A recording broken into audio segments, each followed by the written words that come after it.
Good evening students, स्वागत है आपका positive John academy online classes में। हमने लास्ट क्लास में पादप आकार की प्लांट मॉर्फोलॉजी में क्या पढ़ लिया था, जड़ कंप्लीट कर लिया था। अब जड़ के बाद हमारा अगला टॉपिक है तना, बोले तो स्टेम। आकार की का मतलब मैंने उस दिन भी बताया था आपको, क्या बाह्य संरचना का अध्ययन, पौधों की बाह्य संरचना का अध्ययन का कहलाता है, पादप आकार की कहलाता है। पादप आकार की के अंतर्गत हमने जड़ को पूरा कंप्लीट किया। आज हमारा टॉपिक है तना, स्टेम। ये तना क्या होता है, सबसे पहले हम तने की डेफिनेशन देखेंगे कि तना किसे कहते हैं। तो तना पौधे का वह भाग जो प्रकाश की ओर गति करता है। कहाँ गति करता है? प्रकाश की ओर। आप लोगों ने देखा होगा कोई भी पेड़, ये मृदा है, यहाँ पे ये बीज है, ये बीज से जब भी अंकुरण होता है तो ये बाहर निकलती है। चीज क्या निकलती है? बाहर निकलती है। ये मूलांकुर कहाँ निकलता है? बाहर। तो ये जो मूलांकुर बाहर निकला है तो ये बाद में क्या हो जाता है? बड़ा होता है। ये बाद में क्या होता है? बड़ा होता है। ये बड़ा होने पर किधर साइड वृद्धि कर रहा है? सूर्य के प्रकाश की ओर वृद्धि कर रहा है। कहाँ कर रहा है? सूर्य के प्रकाश की ओर। और जो सूर्य के प्रकाश की ओर वृद्धि करता है उसी भाग को हम क्या बोलते हैं? तना बोलते हैं। क्या बोलते हैं?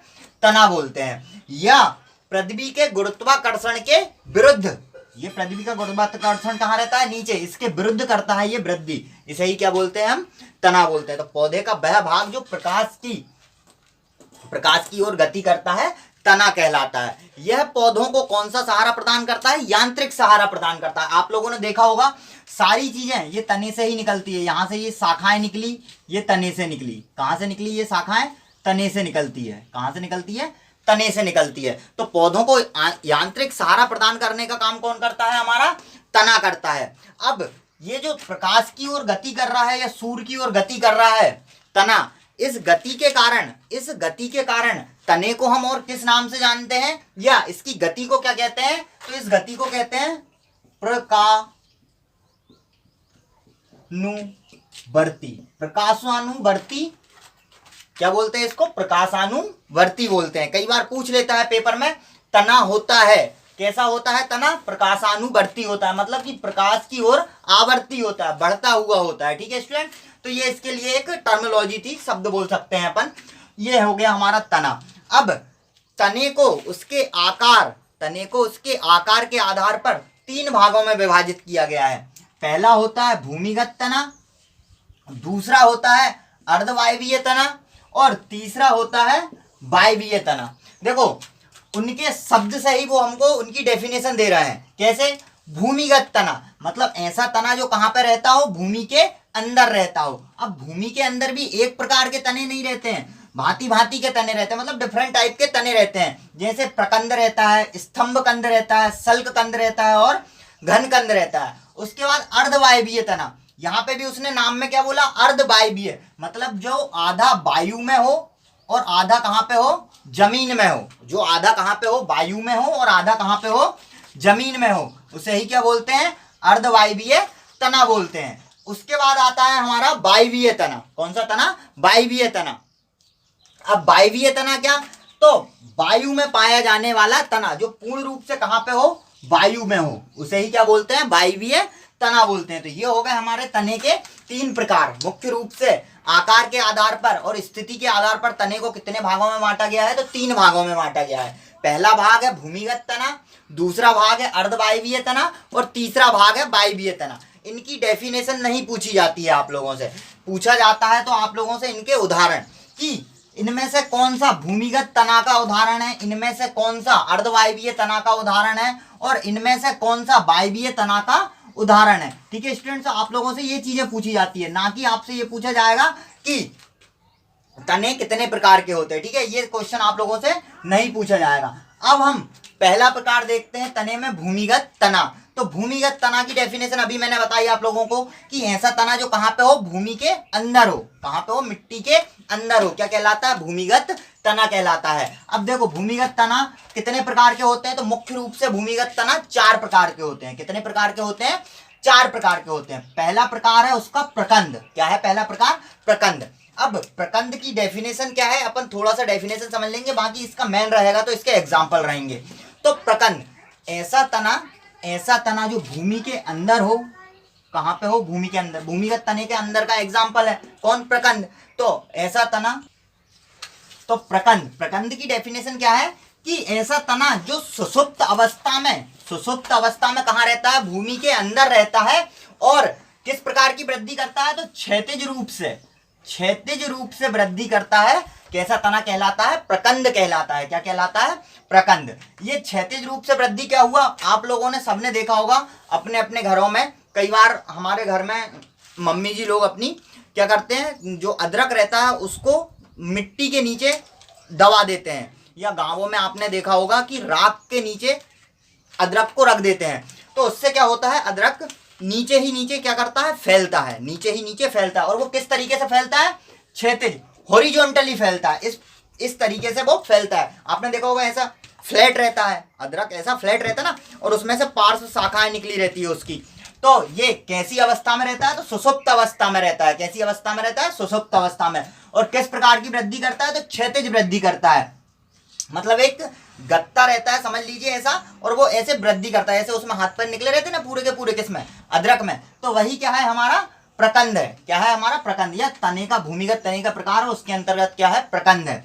हल्दी आपने देखा होगा, ये भी ऐसी भूमि में इस प्रकार से पाई जाती है। किसी के इधर लगी होगी तो वो समझ जाएगा कि ये हल्दी है। ये भूमि के अंदर ही रहती है, क्योंकि भूमिगत तना पढ़ रहे हैं हम।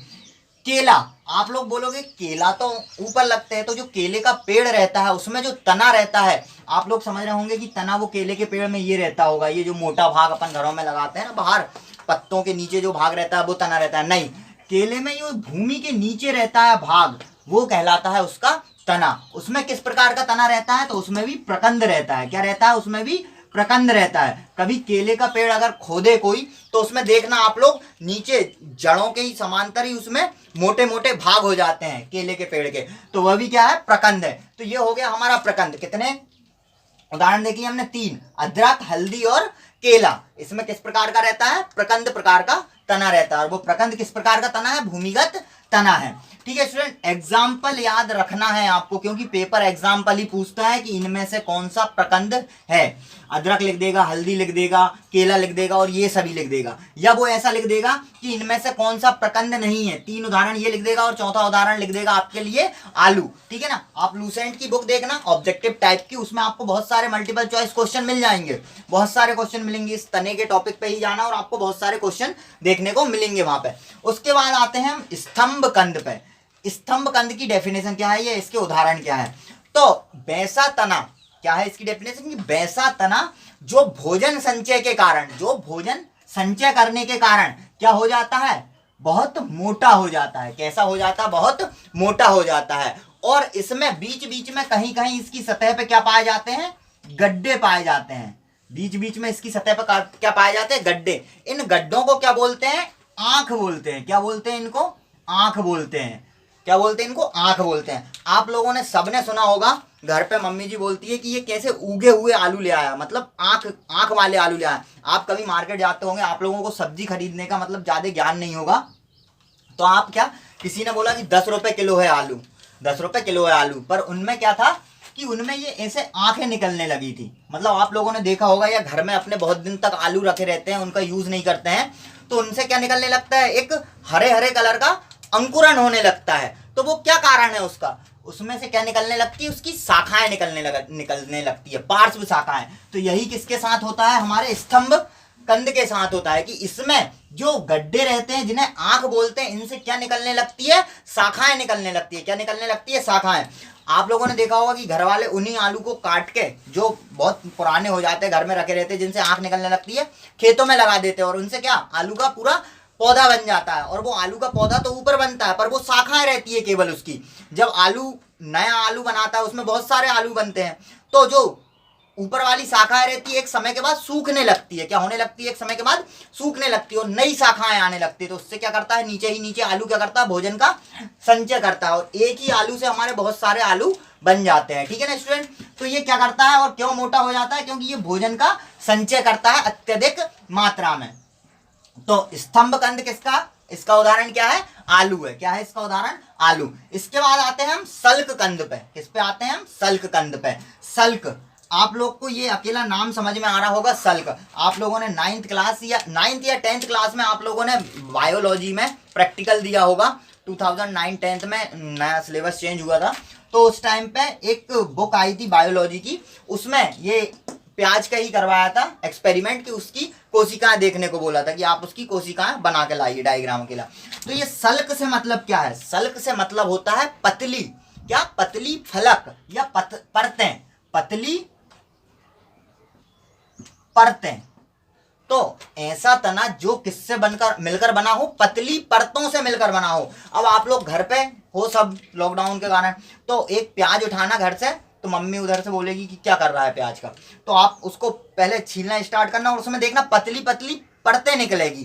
तो ये ही क्या कहलाती है? वो पतली परतें ही क्या कहलाती है? हमारी सल्क कहलाती है। क्या कहलाती है? सल्क। और कंद क्यों बोलते हैं? कि ये सल्कें क्या करती है? भोजन का संचय करती है, पर कम मात्रा में कर पाती है। अब इसका एक और मतलब विशेषता रहती है कि इसकी जो बाहरी परत रहती है वो कैसी रहती है? शुष्क अवस्था में रहती है। आप लोगों ने प्याज देखा होगा, लहसुन देखा होगा, उनकी जो बाहरी परतें रहती है बोले तो छिलका रहता है, कैसा रहता है? शुष्क अवस्था में रहता है ना। और उसी के बाद अपन अंदर की पलकें निकालते हैं तो वो कैसी रहती है? नर्म रहती है। कैसी रहती है? नर्म रहती है। तो सल्ककंद क्या है? हमारा तीसरे प्रकार का भूमिगत तना। इसके उदाहरण क्या है? प्याज और लहसुन है। क्या है? प्याज और लहसुन। उसके बाद आते हैं हम घनकंद पे। किस पे आते हैं हम? घनकंद पे।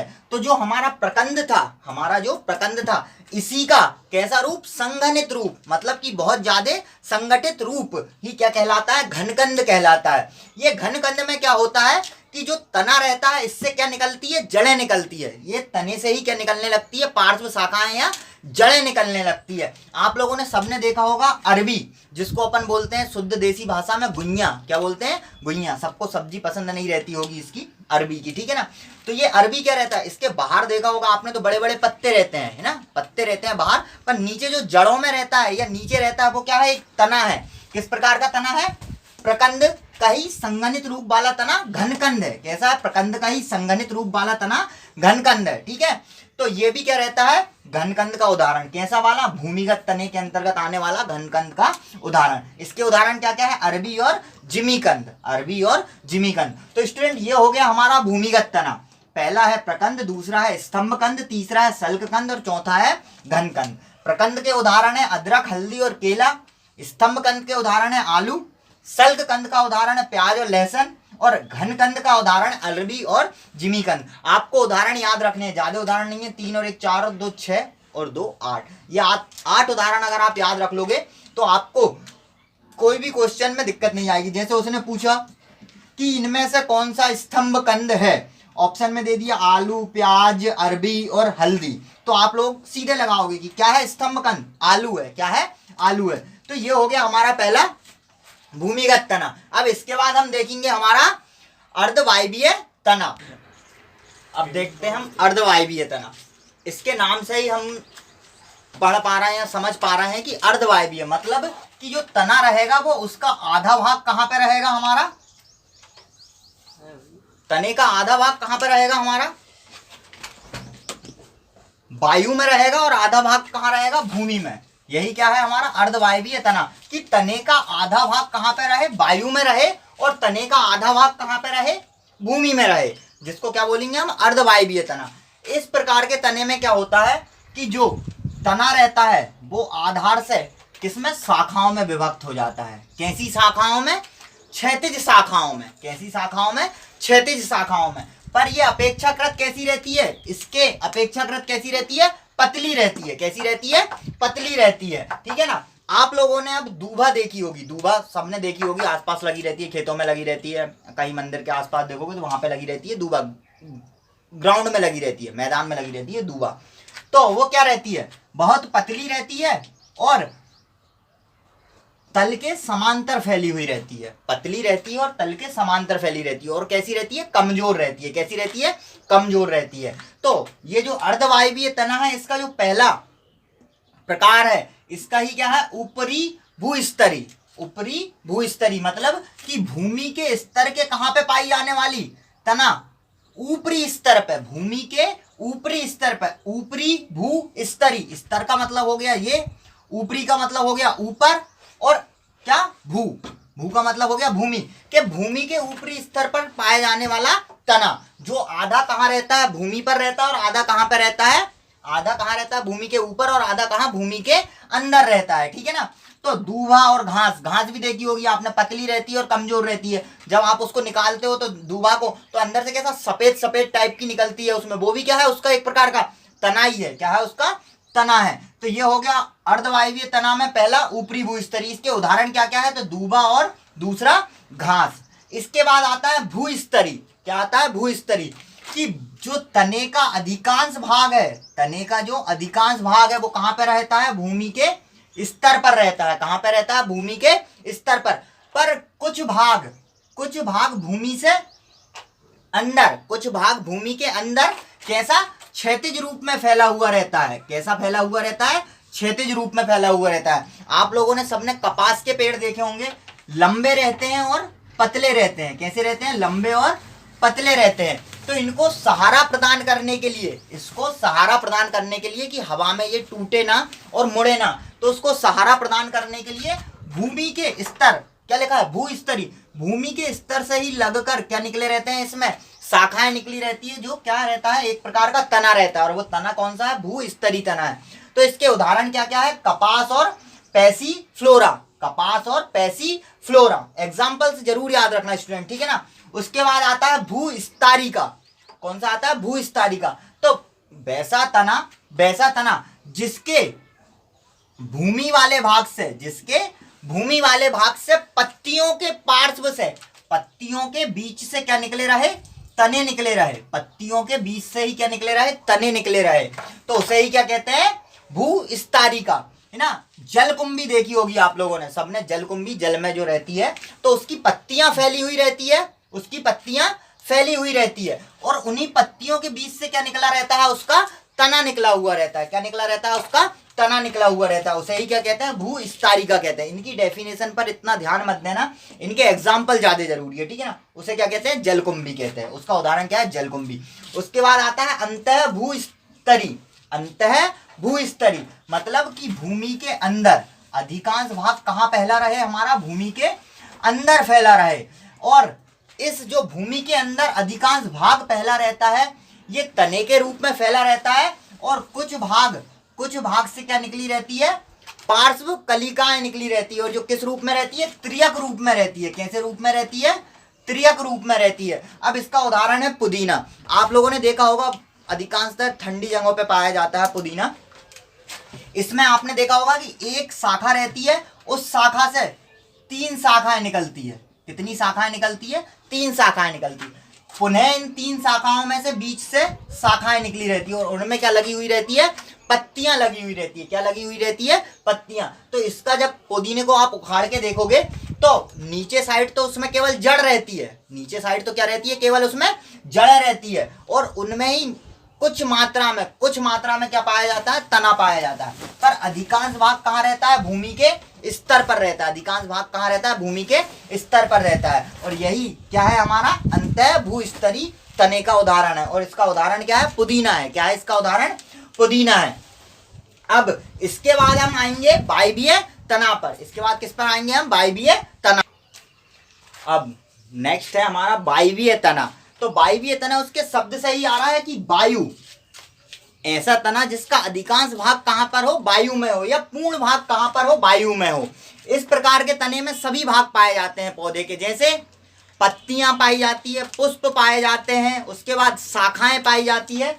तो इसे ही क्या कहते हैं हम, वायवीय तना कहते हैं। तने का अधिकांश भाग कहाँ पाया जाता है, वायु में पाया जाता है। यह कितने प्रकार के होते हैं, तो मुख्य रूप से 4 प्रकार के होते हैं। पहला स्तंभ कंटक। कंटक मतलब आप सबको पता है, कांटा। क्या होता है, कांटा।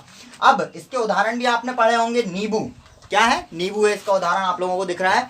तो स्तंभ कंटक मतलब कि तने का वह भाग जो क्या हो जाता है, पतला हो जाता है। और किस रूप में परिवर्तित हो जाता है, कांटे के रूप में परिवर्तित हो जाता है। किस रूप में परिवर्तित हो जाता है, कांटे के रूप में परिवर्तित हो जाता है। क्या कहते हैं उसको, स्तंभ कंटक कहते हैं। इसके उदाहरण क्या क्या है, नींबू और बोगेनविलिया। इसके उदाहरण क्या है, नींबू और बोगेनविलिया। ठीक है। अगला आता है स्तंभ प्रतांत। क्या आता है, स्तंभ प्रतांत।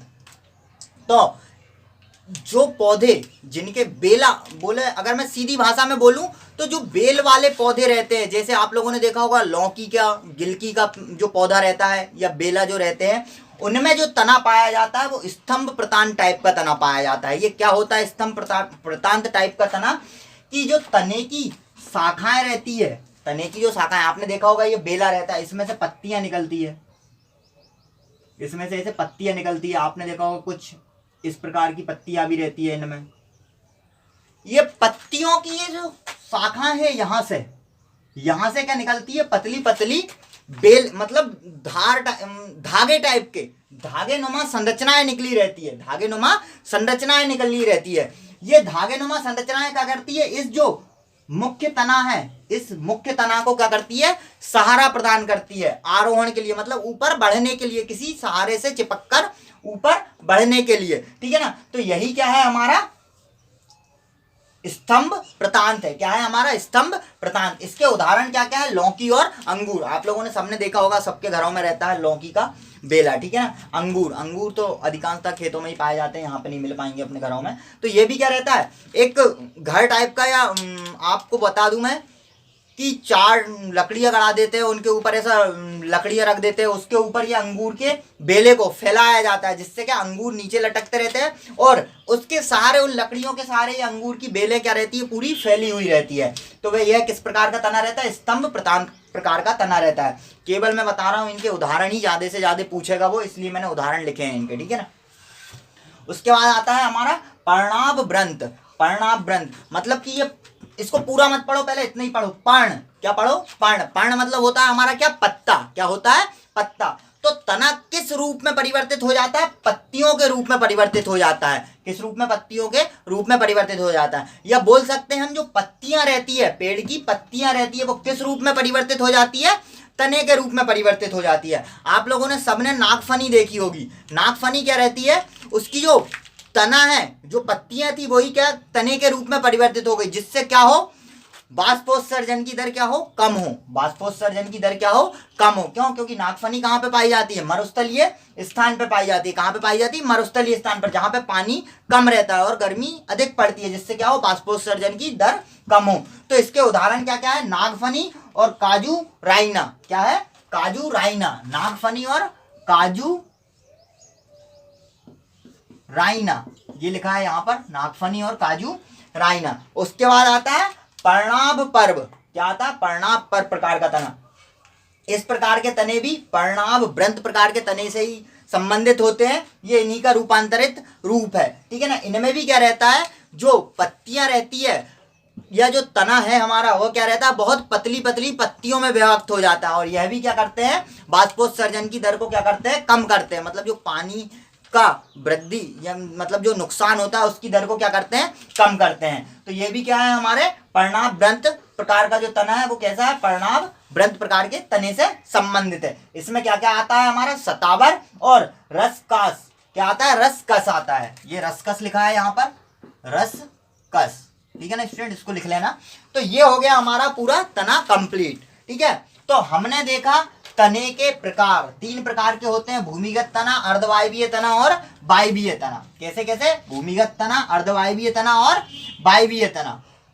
उसके बाद देखा हमने भूमिगत तना कितने प्रकार के होते हैं। तो कितने प्रकार के होते हैं, वापस से 4 प्रकार के, प्रकंद, स्तंभकंद, सल्ककंद और घनकंद। आपसे ऐसा भी पूछ सकता है वो क्वेश्चन में कि इनमें से कौन सा भूमिगत तना है, प्रकंद, स्तंभकंद, सल्ककंद, और एक दे देगा ऊपरी भूस्तरी। या आपसे पूछ लेगा कि इनमें से कौन सा अर्धवायवीय तना नहीं है। 3 उदाहरण ये दे देगा और एक ये दे देगा।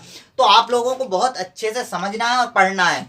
इसका तने का डायग्राम से कैसे समझाऊं, कोई चीज ही नहीं है समझाने हिसाब से कि डायग्राम बना के समझाया तने को। तो फ्लो चार्ट से ही आप इन चीजों को समझ सकते हो कि कैसे कैसे मैंने बताई है, एक लाइन से बताई है। और मैंने उनके जो शब्द लिखे हैं, उन्हीं शब्दों से मैंने चीजों को तोड़ के बता दिया है। तो आप लोगों को याद या रटने की भी जरूरत नहीं रहेगी, केवल आपको उदाहरण को 1-2 बार लिख लिख कर देखना है। अगर कोई स्टूडेंट ऐसा हो जिसको याद ना होती हो इजीली चीजें, मतलब कि 2-4 बार पढ़ लेता है उसके बाद भी उसको चीजें याद नहीं होती है, तो वो कुछ मत करना। जो भी चीजें मैं पढ़ा रहा हूँ उनको एक बार सेल्फ नोट प्रिपेयर करना इनके रफ कॉपी में। कैसे करोगे, रफ कॉपी में, ठीक है ना। जल्दी जल्दी में करना हो, जैसे भी करना हो रफ कॉपी में करना।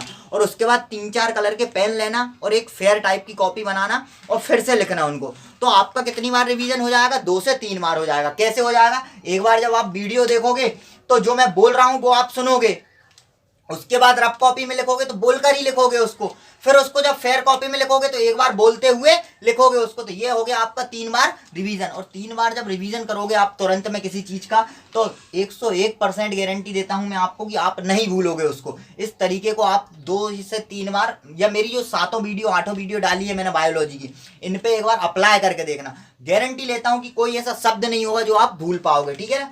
तो ये हो गया हमारा तना।